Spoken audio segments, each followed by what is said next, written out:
Hello, I'm Aaron Miller, a soil scientist with NRCS Soil and Plant Science Division. I'm also an acting member of the National Technical Committee for Hydric Soils, having served for over 15 years. Today, I'm going to tell you about a publication that I've been developing, and it's a compendium of problematic hydric soils and altered materials. The Army Corps of Engineers published their Wetland Delineation Manual in 1985 to help investigators to make determinations of wetlands by their three components: hydrology, hydrophytic vegetation, and hydric soils. In the early 2000s, they proceeded to publish regional supplements that would address more local nuances to the science and the process of identifying wetland indicators and hydric soil indicators. This included a section on dealing with the difficult settings and problematic hydric soils.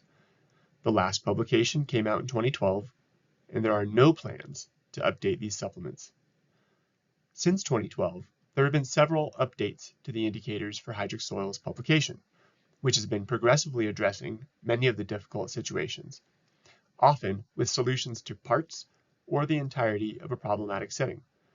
Additionally, the identification of a slew of new settings has emerged with yet unpublished descriptions and information on how they can be addressed. Some of this information is scattered across informal documentation, such as the minutes to annual deliberations to NTCHS, the Hydric Soil Committee, whereby a field site is often visited in person to directly observe these new settings and discuss best practices and pathways to handle them properly. This new publication is designed to achieve several important goals.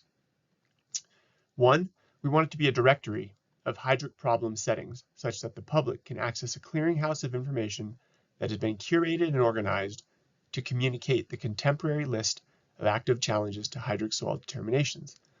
From this, anyone can begin to diagnose their problems and begin to find solutions.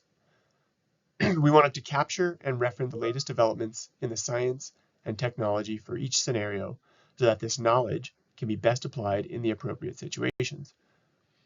And finally, we're hoping that it'll promote the continued sharing of this knowledge by practitioners and hopefully encourage future developments to any of the topics for research goals and to prioritize funding opportunities for the areas of science most in need. I can foresee a situation where the list of contemporary topics can be used by academics to design research goals and as a checklist when writing proposals. Conversely, funding sources can use this reference to rank project proposals by how many or how well they address each topic.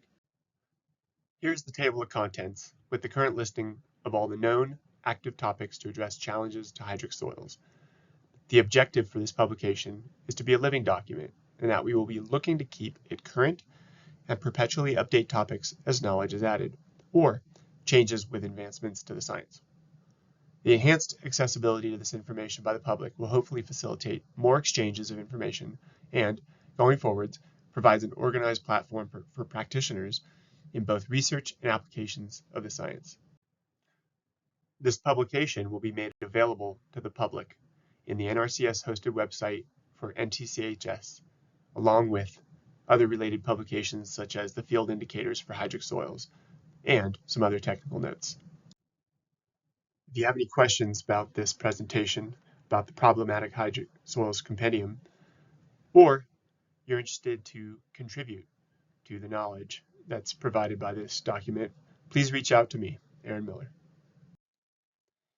Thanks for your time.